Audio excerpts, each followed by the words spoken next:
We just got our first look at Magic's next set, Wilds of Eldraine, or at least the next set after Commander Masters launches, because I guess that hasn't even fully come out yet, and it looks really awesome. But there's one part that I'm really excited about, and it's a trend we've been seeing a lot in recent Magic sets, but Wilds of Eldraine is going to have something called Enchanting Tales. While it has a new name, it's definitely something we've seen before in the Brothers War, March of the Machine, and Strixhaven, with all of them having a special slot in every booster where you can get cards that are not being reprinted into Standard, but are really awesome reprints in a brand new frame style. Strixhaven had the Mystical Archive, which were all awesome instants and sorceries that really needed a reprint. Brothers War had the Retro Artifacts, which had some very powerful artifacts in a retro frame. And March of the Machine had Multiversal Legends, which were all legendary creatures printed in the showcase frame from the card's home. These were all massive successes, because not only did they up the amount of rares and things you could pull from packs, but it also was just really fun to open and really spiced up the draft environment by allowing you to play with really powerful cards that don't necessarily have to make an impact on Standard.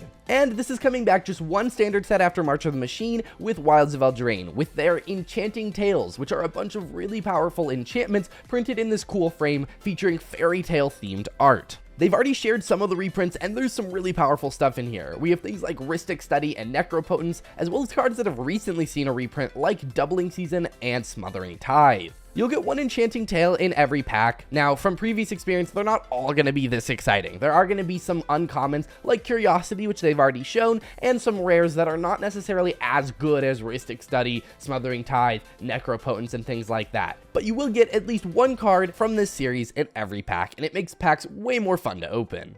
Similar to Strixhaven having the Japanese alternate arts, and Brothers War having the schematic arts, and Multiversal Legends having the foil etched versions, there are some other versions of these. While they're not my personal taste, there will be 20 cards that receive anime borderless alternate arts. So for example, this is the normal Smothering Tithe from Enchanting Tales, and this is the borderless anime version. It definitely is going to appeal to certain players and not to others, but it is cool to get another alternate art version that can be found in the same slots as your normal Enchanting Tales. But that's not all. Similarly to a lot of recent sets, there is a new foiling type that can be found on these as well that looks kind of like confetti. So it'll look like a confetti foil both on the normal Enchanting Tales and on the anime inspired ones. This has kind of become a standard for every set. I mean, if we go back, Commander Masters has the textured foils. Lord of the Rings has the Surge foils. March of the Machine and March of the Machine The Aftermath had the Halo foils. Phyrexia All-Will-Be-One had the Step and Complete foils, and this will be the version for these. It can only be found in Wilds of Eldraine collector booster packs, but it is cool to see more foiling types, as it seems to really appeal to a lot of people. Now, those are the basics of Enchanting Tales, just so that you are completely aware of what to expect in Wilds of Eldraine boosters.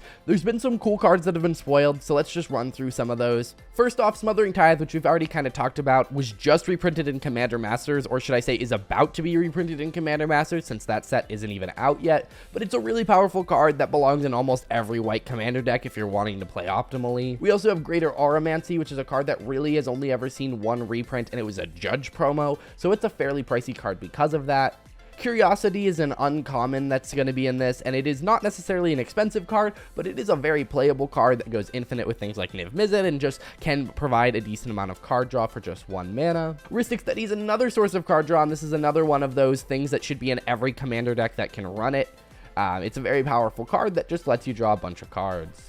Necropotence is another powerful card that's going to be in here. It's 3 black mana and lets you draw a bunch of cards. So if you're noticing, the powerful cards typically let you draw cards, and Necropotence is no exception. It's a very powerful card that just doesn't see a lot of reprints. Aggravated Assault is also getting reprinted. It's an enchantment that lets you pay 5 mana to get an extra combat step, so that's also really, really powerful. Doubling Season is another card that's going to be in the set. Again, it was just reprinted or is about to be reprinted in Commander Masters, so it's weird to see the double reprint here, but that is good to bring prices down. And finally, Prismatic Omen is a card that I really haven't seen a bunch of, but it is a cool and kind of expensive card that is seeing a reprint in the slot. We're going to get to see a bunch of these. There are 63 in total. Again, 20 of them will also come in that anime borderless style, but those should be shared during spoiler season, and it should just make opening packs be a lot more fun. Now let's quickly talk about reprints and how they are good for the game. Every time I do a video that talks about reprints and prices going down, I always have the same stance. reprints are good because Magic the Gathering is a game first. And every time there's people in the comments, and I almost guarantee there may be some in this comment section as well, that are like, no, you're devaluing collections, like the reprints are terrible for the game. But reprints are good. And I actually did a whole video when the March of the Machine Multiversal Legends were announced, talking about whether or not those reprints would make an impact on the price. And these are some of the most impactful reprints that can happen because they are appearing in $4 or $5 boosters, as opposed to the reprints in Commander Masters appearing in like $18, $20 boosters. So because of that, the findings from the video were really interesting, but we end up seeing that things often have in price from being in this slot. So it wouldn't shock me at all if you see the prices of these cards literally halve, which just means that the cards will be more accessible, and it means Magic will be an easier game to play with the cards you want to play with, which is a good thing if you care about Magic as a game. Overall, it's really, really cool, and I'm so glad you can pull things like Doubling Season and all these expensive and powerful and played reprints in standard booster packs. But what I really hope is, as we go into spoiler season, the rares and the uncommons, maybe they're not the most expensive cards in the world, but they are played cards. Cards like Curiosity see a decent amount of play, and there are a bunch of enchantments that aren't expensive, but are pretty good. Things like Ghostly Prison, Mystic Remora, cards that aren't crazy, but are still nice to have and are good includes in a lot of decks. So far, Wilds of Eldraine is looking really, really fun. They've revealed a couple of the main cards from the main set, but I think this bonus sheet is really what's making me excited for the set. You know, as Magic moves more and more towards Commander being such a popular format, I think this bonus sheet is a really great way to still have Standard be a healthy format with balanced cards, but still give something that Commander players and you know, Vintage players and Legacy players and Modern players even, they want to get because they want these cards as well. I think the bonus sheet is the best recent innovation in Magic product design, and I hope we see it more. I do worry it'll become an every set kind of thing, and I don't think every set needs it. Like going into Ixalan, I could see them doing big creatures, you know, as the theme, but I really hope we take a little bit of a break and Ixalan can just be exciting for it being Ixalan. I do think March of the Machine back-to-back with Wilds of Eldraine does feel pretty repetitive, although we have had 3 sets since March of the Machine. This summer has been very full. You know, we had Lord of the Rings, we had Aftermath, we had Commander Masters. There's a lot going on, and while I am really excited for Wilds of Eldraine, I do worry that this is going to become an every set thing, and it's kind of that idea that if everything's special, nothing's special.